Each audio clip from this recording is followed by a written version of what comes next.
नमस्ते। कभी सोचा है ये जो वैज्ञानिक हैं वो इस पूरे ब्रह्मांड को, इस यूनिवर्स को नापते कैसे हैं? आज हम लोग ना ठीक यही करने वाले हैं। हम सब मिलकर अपना खुद का एक साइंटिफिक टूल किट तैयार करेंगे, विज्ञान के कुछ बेसिक कॉन्सेप्ट्स का इस्तेमाल करके।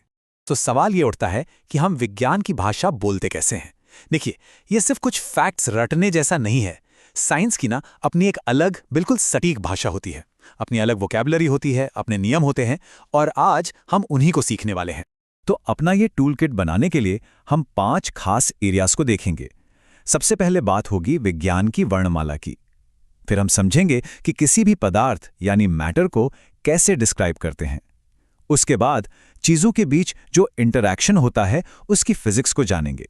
फिर टेम्परेचर कैसे नापते हैं ये देखेंगे, और आखिर में जो सबसे जरूरी है वो है सटीकता के नियम। चलिए तो फिर शुरू करते हैं।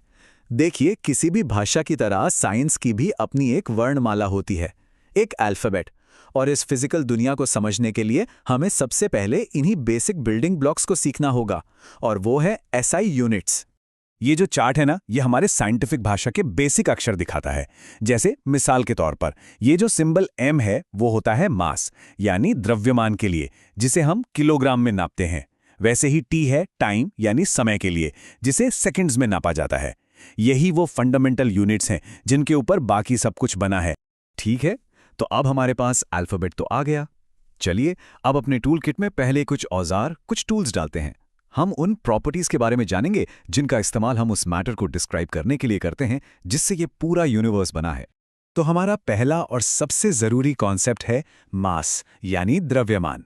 ये और कुछ नहीं, बस किसी भी चीज में कितना स्टफ या कितना मैटर है उसका माप है।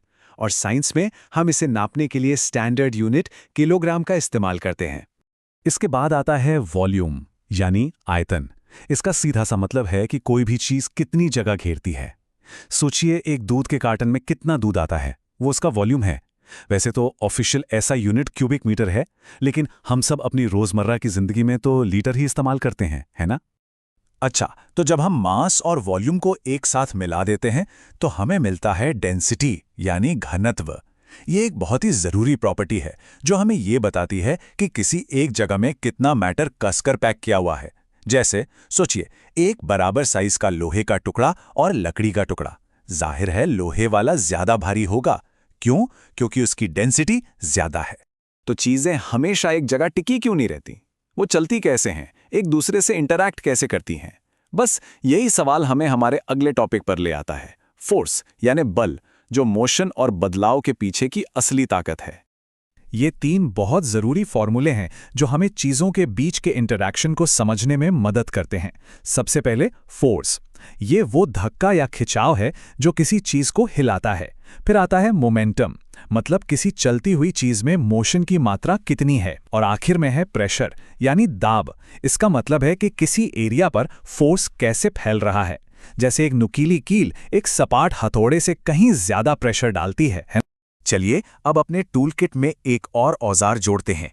ये हमें एनर्जी के एक ऐसे फॉर्म को नापने में मदद करेगा जिसे हम हर दिन महसूस करते हैं, हीट यानी ऊष्मा। और इसके लिए हमें समझना होगा टेम्परेचर। देखिए, टेम्परेचर सिर्फ ये नहीं बताता कि कोई चीज कितनी गर्म है या ठंडी। इससे ये भी तय होता है कि गर्मी किस दिशा में बहेगी। गर्मी हमेशा गर्म चीज से ठंडी चीज की तरफ जाती है। जैसे एक गर्म कॉफी के कप से गर्मी कमरे में जाएगी, कभी भी उल्टा नहीं होगा। और साइंटिफिक नापतोल के लिए हम केल्विन स्केल का इस्तेमाल करते हैं। जरा इस नंबर पे गौर कीजिए, -273.15 डिग्री सेल्सियस। ये है एब्सोल्यूट जीरो। मतलब ये एक थ्योरेटिकल टेम्परेचर है जहां माना जाता है कि हर तरह के पार्टिकल का मूवमेंट एकदम रुक जाता है। इससे ज्यादा ठंडा कुछ हो ही नहीं सकता, लिटरली नथिंग। और अब हमारे टूलकिट का सबसे जरूरी हिस्सा, कह सकते हैं इसका इंस्ट्रक्शन मैनुअल। देखिए, किसी चीज को नापना एक बात है, पर उस नाप को, उस मेजरमेंट को कितनी सटीकता से, कितनी प्रिसिजन से बताना है, वो बिल्कुल दूसरी बात है। और ये सब कुछ टिका है सिग्निफिकेंट फिगर्स यानी सार्थक अंकों को समझने पर। ये जो नियम है ना, ये बहुत जरूरी हैं ताकि हम अपने मेजरमेंट्स को सही सही बता सकें। चलिए एक एक करके देखते हैं। पहला नियम, कोई भी डिजिट जो 0 नहीं है वो सिग्निफिकेंट है, मतलब उसे गिनना है।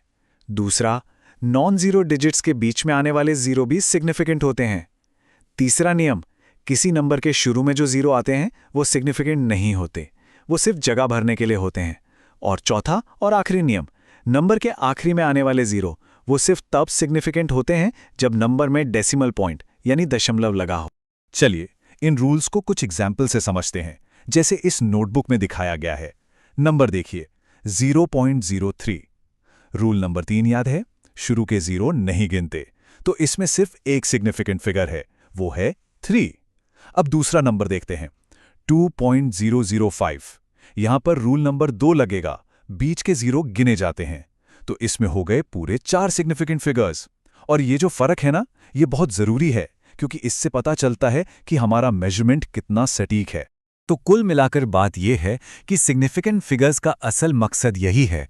वो ये बताते हैं कि हम अपने टूल से दुनिया को नापने में कितने सटीक हैं, कितना प्रिसाइज हैं।